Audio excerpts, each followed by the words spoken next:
Before you plant a single seed, there is one forgotten soil layer that decides whether your raised bed works for you or against you.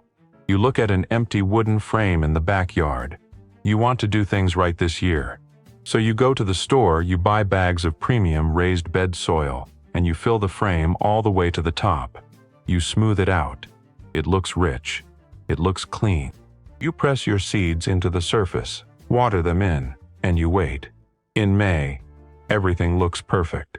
The spring rains keep the soil dark and moist, and the young plants look incredibly strong. But by July, the system breaks. The heat of the summer arrives, and suddenly, the bed stops working.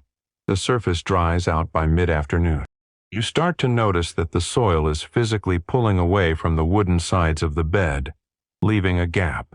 When you try to water, the water does not seem to soak into the middle. Instead, it runs aggressively toward the edges, falls down the cracks along the wood, and pours out the bottom of the frame. Your plants look stressed. Their lower leaves turn yellow and crispy. You try to pull up a struggling weed, and you notice something alarming. The roots are incredibly shallow. They are fanned out horizontally just under the surface, completely avoiding the deeper parts of the bed. You find yourself trapped in a brutal cycle, watering the bed twice a day just to keep things from dying. The strange part is, you did not do anything wrong on the surface. You bought good plants. You watered on a schedule. You even added some organic fertilizer. The mistake is buried at the very bottom of the box. You filled the bed, but you did not build it. This is where most gardeners get completely misled by the garden industry. We are taught to think of a raised bed as a large container holding dirt. We treat it like a giant flower pot. But a functioning garden bed is not a bucket. It is a hydraulic system. It is an engine that needs to manage gravity, water, air, and biology. When you fill a raised bed from top to bottom with the exact same fine, uniform bagged soil, you are creating a massive problem with structure. Bagged soils are often heavy in peat moss or fine forest products. When these materials are uniformly stacked 2 feet deep, they create a fast track for drainage when wet, and a hardened, hydrophobic barrier when dry. Gravity is always pulling water down. Because there is absolutely nothing at the bottom of the bed to catch it, hold it, or slow it down, the moisture just keeps moving. It drains right past the root zone. Over time, the uniform fine soil at the top begins to dry out under the sun. Once fine, peat-heavy soil gets entirely dry. It becomes hydrophobic. It actively repels water. That is why the water runs down the sides of the wood instead of sinking in. Because the water drains away so fast, the roots of your plants make a survival calculation. Plant roots are incredibly sensitive to moisture gradients. If the lower half of the bed is just a dry, dusty wasteland, the roots have absolutely no reason to drive deep. They stay near the surface, exactly where you are applying the daily water. But when roots stay in the top 3 inches of the soil, they are completely exposed to the brutal afternoon heat. The soil temperature swings wildly up and down, and the plant spends all its energy just trying to survive the afternoon, rather than producing fruit. When gardeners see this happening, they usually try the wrong fixes. The most common reaction is to just water more often. You stand out there with the hose for 20 minutes. But because the lower structure is completely missing, you are just washing nutrients right out the bottom of the wooden frame. The next wrong fix is to pour heavy doses of liquid fertilizer over the top, assuming the yellowing leaves mean the soil is poor. But the bed is not failing because it needs more food. It is failing because it cannot hold what it already receives. The real fix is not to add more water to the top. It is to completely change what the soil can hold at the bottom. Before the first bag of fine soil ever goes into a new bed, you need to lay down the foundation. Think of this foundation as a biological sponge. This is a targeted layer of rough, carbon-rich material that sits directly on the ground at the very base of the wooden frame. This forgotten layer does 2 massive jobs. First, it intercepts the water as gravity pulls it down. Instead of letting the moisture escape into the hard clay beneath the bed, the rough materials catch it, absorb it, and hold it in reserve. Second, it utilizes capillary action. Think of how a dry paper towel reacts when you dip just the very corner of it into a glass of water. The water defies gravity and slowly climbs up the paper towel. Soil works the exact same way.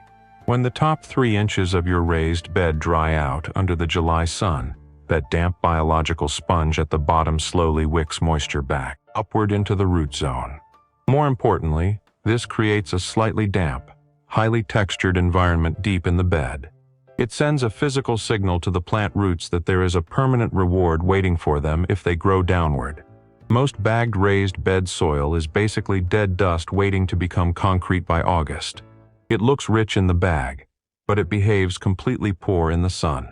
It lacks the varied, chunky physical texture required to trap moisture over a 4-month growing season. That is why the bottom layer must be physically different from the top layer. It sounds like a lot of heavy lifting before the fun part begins. But skipping this foundation is exactly why you end up standing out there with a hose every single afternoon when the real heat hits. To build this forgotten layer, you do not need to buy anything expensive. In fact, you should not buy it at all. You start by gathering rough, carbon-heavy materials from around your yard or neighborhood. You are looking for physical texture, not fine dust. The absolute best materials are shredded brown leaves from last autumn, partially broken down compost that is still full of chunky wood material, plain brown corrugated cardboard torn into pieces, or small, rotting twigs and branches. These materials are high in carbon, which means they break down slowly. As they decay over the next 2 to 3 years, they will act like millions of tiny subterranean reservoirs, holding onto water like literal sponges. You want to drop about 3 to 4 inches of this rough material directly onto the bare ground, inside the empty wooden frame. Spread it out evenly so it reaches all 4 corners. There is a warning here though. You want to avoid using large amounts of fresh, green materials. Do not dump 6 inches of fresh lawn clippings into the bottom of the bed. Bulk green materials are high in nitrogen. If you bury them deep in a bed, they will heat up rapidly as they decompose, creating a hot composting reaction that robs the lower zone of oxygen. This can literally burn the deep roots of your tomatoes or peppers later in the season. You also want to strictly avoid any treated lumber, glossy printed cardboard, or thick waxy leaves that never break down. Stick to stable, aged, brown materials. Once your 3 to 4 inches of rough material is laid down inside the frame, you must do something crucial. This is the step most people miss even when they try to build a layered bed. Before you add a single scoop of your topsoil, you have to water the sponge. Take your garden hose and soak that bottom layer aggressively. If you cover a thick layer of dry cardboard and dry twigs with heavy topsoil, it will act like a shield rather than a sponge. It will actually repel water from above, creating a dead zone. You need to soak that rough material until it is heavy, dark, and damp. Step on it a bit to compress the air pockets. Only then do you add your fine planting soil over the top.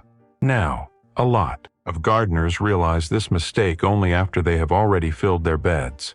If you have a raised bed that is already completely full of soil from last year, and it dried out terribly last summer, you do not have to empty the whole box to fix it. You can adapt the method.